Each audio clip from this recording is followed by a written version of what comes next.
接下来请收看中嘉新闻。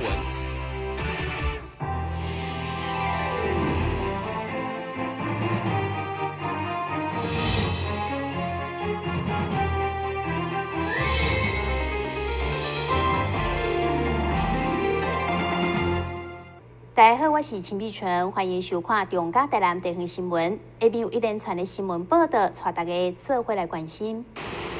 原本要照顾劳工的一例一休，对实施以来，不但有真侪头家不满意，甚至连劳工嘛因为受限加班工时限制，电脑摊无食。现在还有甲区厂商联谊会串联，用因后一届选举将伊选票抵制执政党，甚至号召党员集体退党。对此，台南市长参选人李俊杰上午嘛代表中央党部前往沟通。今天主要是代表中央党部来了解我们的一些厂商这个对一例一休的不满那甚至引发说要民进党的集体退党这个事情，那特别来沟通、来协调、来说明那说明的过程中他们所谈的，我觉得都是确实企业所碰到的困难，那政府也应该要最快的速度因为7月1号马上就要实施新制那所以要最快的速度来做一些修正调整的政策方向的确定，那尽快的时间把这个相关一例一休的法制来做一个修正来配合整个这个企业运作。参加会议的代表除了关田甲区厂商联谊会前理事长及会亲，现场也有这位厂商代表，也正欢迎大部分拢是加班工时的限制加计算，认为相当无合理。一例一休不是不好，是它的配套措施不好。所以当初我们希望政府他要定这个法规的时候，不好的时候应该听听企业的声音，把它修得更好。当然经不起合意，但是他的好意思变成说把我们全部扼杀掉了啦。所以我们的建议说很简单，我讲很简单，较早2周是84工时变2周80，每周隔周人家讲周休但是给8点钟出来，这多出来这8小时应该把它转到由46的加班把它变成54，我想这个大家都能够接受的。你若4个礼拜，拜六拢来上，你著超过加班时数你平常时要怎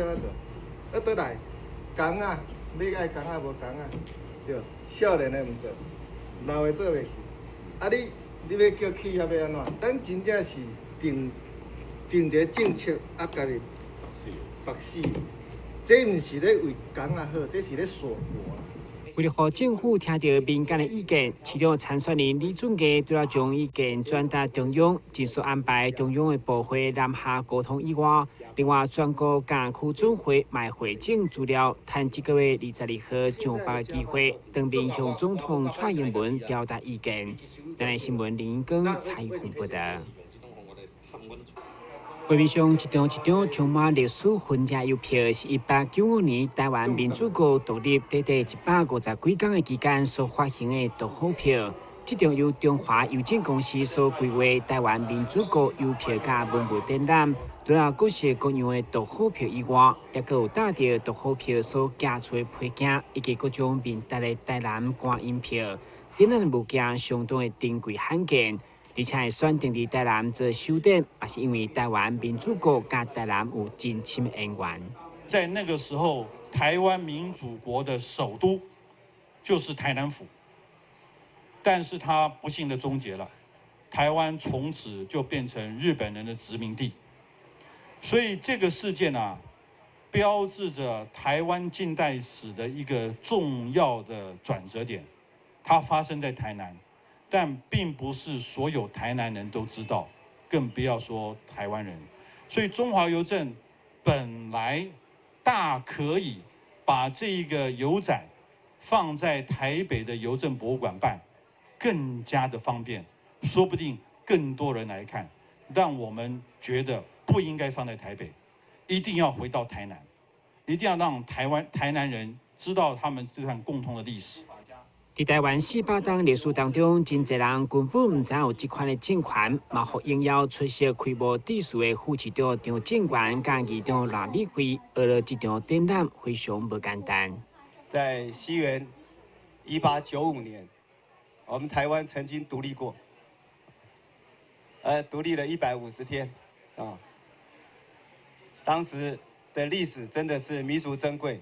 但是呢，这一段历史呢，其实被引述的不多，很多人都不知道，包括我个人在内，我必须承认，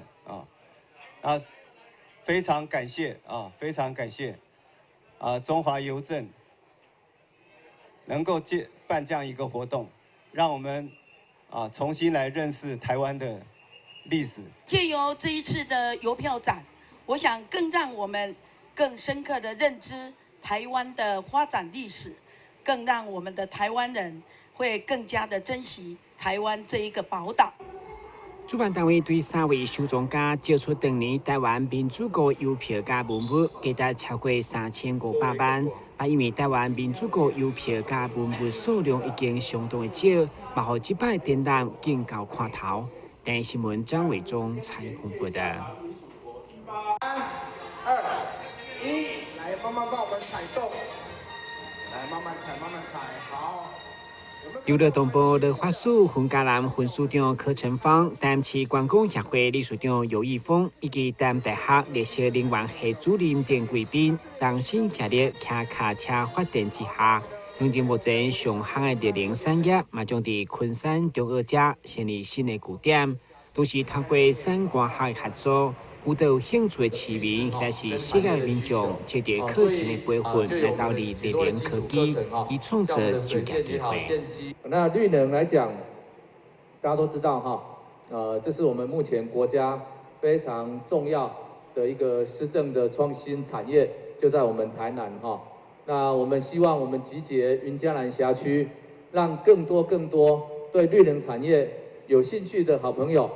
不管是目前刚离开学校的新鲜人那或是我们一般的民众只要你有兴趣，不管你是待业或想转职都可以尽快可以来参与我们这样的一个绿能相关人才培训因为大家都知道节能减碳的趋势，尤其你看那个现在气候异常那能源的耗竭，所以以绿能产业来讲我们不只要配合我们创新产业，创新产业有所谓的它的创能、节能、储能，还有系统整合智慧电网这样的4大主轴那我们会分别依照里面的重要产业发展趋势这个都是非常有前景的我想这个不用特别说明有前景，而且是产业发展的重点，所以只要一进来这样的产业我想对于自己的一个竞争力的提升一定是非常重要记者会中嘛，电视会当调整家庭温度加湿度的自动化控制，以及运用手机会当控制电光等家电开关的技术。主办单位表示，依照市场的需求甲热能发展的趋势，以后拢有机会在课程当中，欢迎有兴趣民众踊跃报名参加职业训练。电新闻管制郭国义采访报道。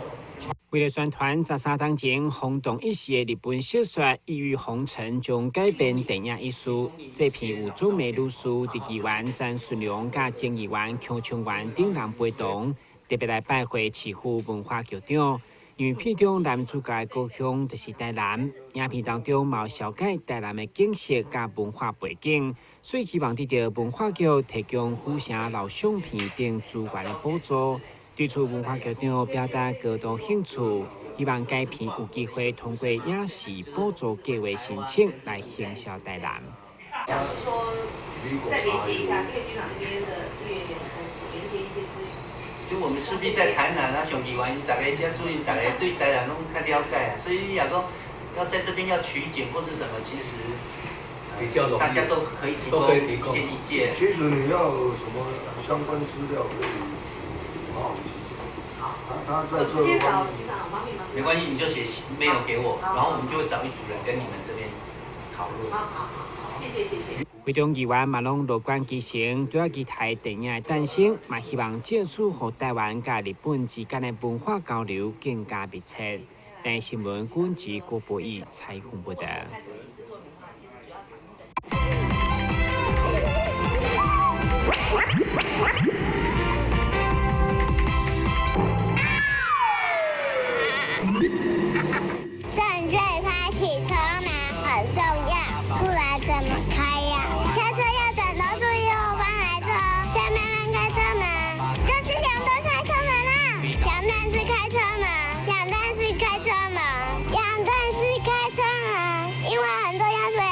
3次。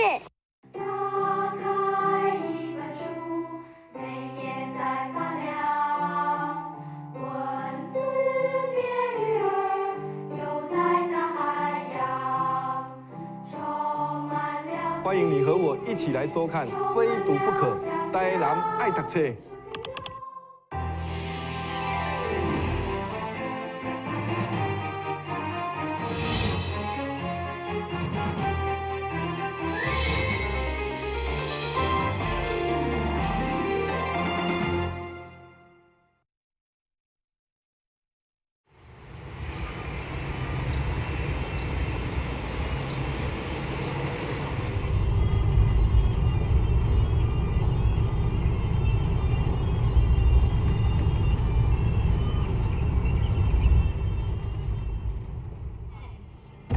菜用啊嘞，伫里内底啊。啊你，这鱼仔一只哦。唔免鱼仔啦，哦，老人你唔知影，唔免鱼仔。老人无鱼。哎呀，8月3会起呢。啥？哪边去倒位看呢？我，一日要看目睭的啦。我看感冒。钢筋翁。感冒吼，感冒，你有看感冒啥？红啥？感冒3礼拜啊，嘛看骨也大啦。人阮里长吼拄好，做了真好啦，袂歹啦。伊办安尼吼，这台车互咱服务吼，阮真方便啦。无人少年仔拢去外口做工课啦吼。啊，即马剩这老伙仔吼，啊人若白，着甲因讲一下，啊人因着来。阮爸爸迄阵人咧艰苦嘛，啊，因为我较幸运，我家己做头家，所以讲我较有时间会当再去长庚、太保遐互因看，但一去就半工啊。我咧想讲，阮庄的老人，我少年的，拢出国咧趁钱，啊，因要看要安怎？所以讲我迄阵就咧想讲，社区搁迄阵搁无公车，想讲啊无咱来推个服务车来带因载。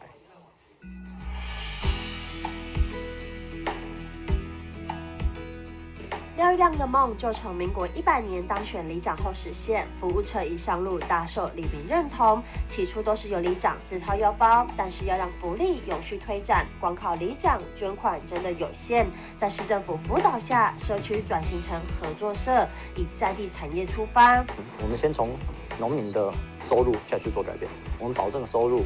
保证收成量8成，那又有提高市价4到5成的收购价。这样子变相的，农民就会愿意来转型种好的米，而且他们也会对自己的，这是他们自己熟悉的产业，他们比较不会有出现太大的一个太跳动，或者是无法跨越那种感觉。合作社寻找愿意转型无毒栽种的农民，采取统一管理，再以保价收购签约，保障农民收入，而卖米后的结余就回馈社区。那我们的无毒又是收成前的1个月甚至2周前，我们会检验至少2次以上，而且是带壳下去做检验，用这样的方式来证明说我们的米就是完全没有残留，我们检验都是零检出。所以它并不是所谓的低于安全标准。那这个结余的部分，我们是以20%回馈给社区做公益福利层面，像我们的供餐然后接驳车，以及儿童的照顾，以及一个社区的美化，或者一些社区的公益运作，或者是我们的一个急难救助金的部分。合作社以利益共享概念，不只照顾农民，也提供长者动能机会，也给了年轻人看见希望。在这边工作不孤单的，因为就像我们在一开始在做什么事情的时候，里长都会从后面支援啊，那几个学生啊，然后跟我们生活在一起的伙伴，大家的那个凝聚力都还蛮好的，所以越做你就会觉得，每年反而都会觉得有一个延续性下去这样子。在第7年，陈立栋退伍后在家准备考试，闲暇之余就参与劳动部培力计划，进而接触到社区。每天像社区一定会做农事嘛，然后还有一些社区的工作啊，食品研发，然后爆米香。那每天都看我 po 不一样的东西，他们都觉得说我的工作为什么那么多样化？看得很感动，因为做对的事、做感动的事，有很多人会一起来共襄盛举。尤其少年家啊，因为一个庄稼所在无资源，也袂用趁钱的所在，是安怎因会阁兴入来？所以我足感谢阮总干事黄亚胜，伊用伊的思维，用伊少年家的思维，要怎会当有少年家留伫遮。台南市共有289个农村社区，高龄化、少子化使得农村生命力越减衰弱。民国99年，中央颁布《农村再生条例》，隔年台南市随即展开。截至106年，已有73个社区通过农村再生计划审核，争取补助经费超过13亿。主要的，它是要从这个整个社区环境的改善。增加这一个公共的设施或者呢要来发展这一个产业让农民能够在这边居住生活。因为高龄化以后，那个农村几乎没有年轻人。但是这样的一个情况呢，事实上就是政府想办法就运用农村再生经费10年1500亿的一个经费来做建设。希望把这一个产业活化起来，让新农人回来，让他居住在农村这让民众能够安居乐业。随着时代改变，面对高龄老化问题，农村再生在世代交替合作下，为社区带来一场精彩故事。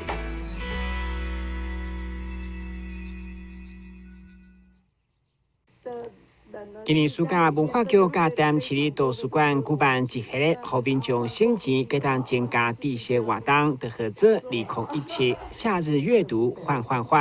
市立图书馆结合8间册店举办夏日讲座，互参加民众会当1点来买册，借此提升个人买册风气，嘛带动册店的卖气。借由这样的一个活动呢，其实。我们也有机会再度的让我们以前曾经喜欢的东西，可以再度的让大家一起来分享，这个是非常有趣也非常难得的机会。好，那所以我们今年特别也规划了这样的一个换玩具的方式。那另外呢还换购书金。好，那这个购书金呢的换法呢，其实我看了很久，我看不太清楚啊。这个可能等一下请馆长再补充一下。总之呢，这个活动呢，我想是非常有趣的一个活动，也同时呢也是教导我们的民众，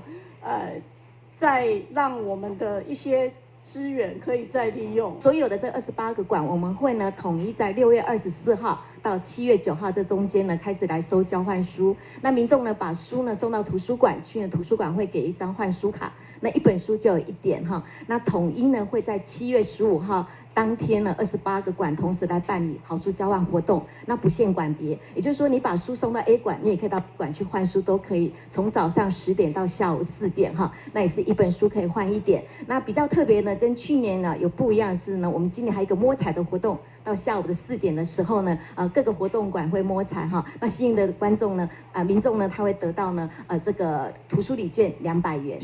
另外，市立图书馆甲各区27间公共图书馆嘛，同时举办好册甲佚佗物仔交换市集，希望透过交换方式，让大家认识爱物、惜物甲佚佗物仔再生的概念。主办单位欢迎大家做伙来参加。台新闻张伟忠采访报道。